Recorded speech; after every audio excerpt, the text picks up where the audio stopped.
안녕하세요. 휘게의 밤입니다. 휘게가 뭐냐고요? 노르웨이와 덴마크에서 사용하는 단어인데요. 위로, 편안함, 따뜻함, 안락함, 그리고 소소한 행복을 즐기는 삶의 태도를 뜻합니다. 덴마크가 행복한 나라로 자주 언급되면서 그 비결로 휘게 라이프 스타일이 우리나라에도 알려졌는데요. 여러분과 함께하는 이 밤이 저와 여러분 모두 행복했으면 하는 마음에서 채널 이름을 휘게의 밤이라고 정해봤습니다. 휘게의 밤은 조용한 밤, 하루를 정리하시는 분들과 제가 위로받고 또 서로에게 위로를 건넬 수 있으면 하는 바람으로 출발했습니다. 책을 읽다가 함께하고 싶은 구절일 수도 있고 주변에서 들리는 이야기 중에 참 좋다라고 느끼는 것들을 여러분에게 들려드리도록 하겠습니다. 오늘 첫 시간은 노란 손수건이라는 책을 통해 소개되었던 콘이 아주머니 만세라는 이야기입니다.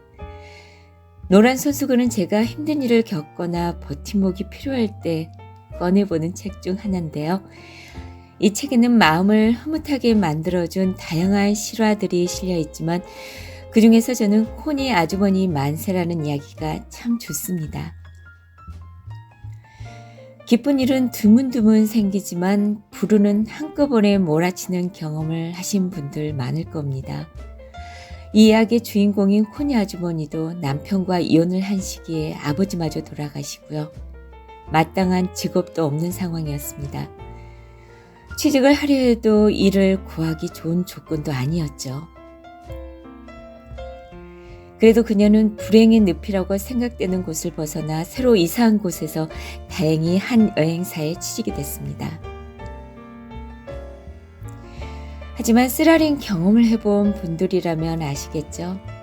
때론 주변 사람들과 말 섞는 것 자체가 싫어질 정도로 힘들 때가 있다는 걸. 당시에 그녀 역시 동료들과의 소통 없이 자기 연문에 빠져 우울한 나날을 보내고 있었습니다.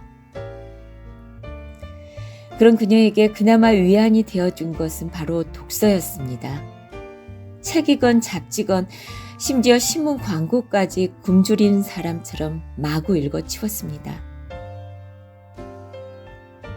그때 신문에서 우연히 외국의 어려운 상황의 어린이와 양자 또는 양녀로 결연을 맺을 수 있다는 광고를 보게 되죠. 갑자기 가슴이 뛴 그녀는 거의 무심결에 충동적으로 돈을 후원하게 됩니다. 애초에 월급이 많지 않았기 때문에 지속할 생각은 전혀 없었고요. 그런데 그녀의 생각은 결연기관이 맺어준 한 소녀와의 관계를 통해 조금씩 바뀌기 시작합니다. 소녀의 야윈 사진을 보게 되고 가족을 버린 아버지, 공공병원에 수용되어 있는 어머니에 대한 사연을 알게 되었습니다. 그녀는 자기가 당하고 있는 공경이 정말 하잘것없다는 생각이 들었습니다. 그녀에게 닥친 자기만의 인생 현실에 눈이 멀어 있었다고 느낀 것이죠.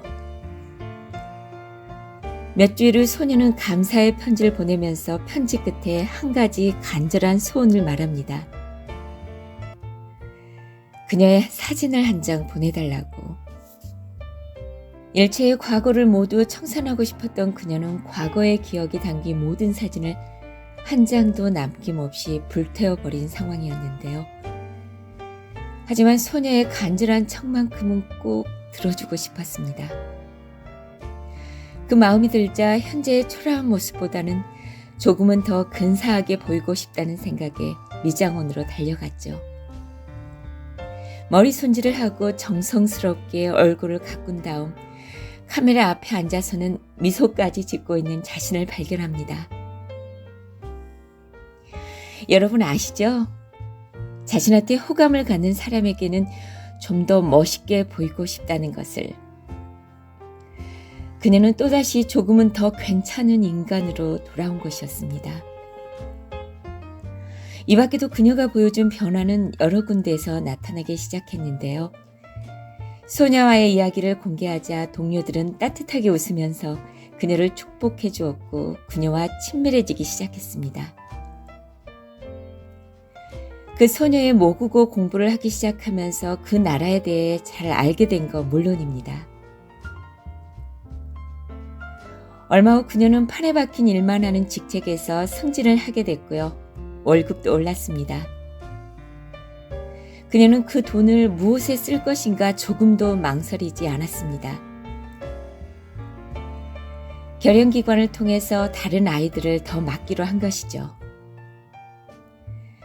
그 후 그녀는 자신이 후원하는 아이들을 직접 만나보기 위해 다양한 언어 공부를 열심히 하게 됐고요.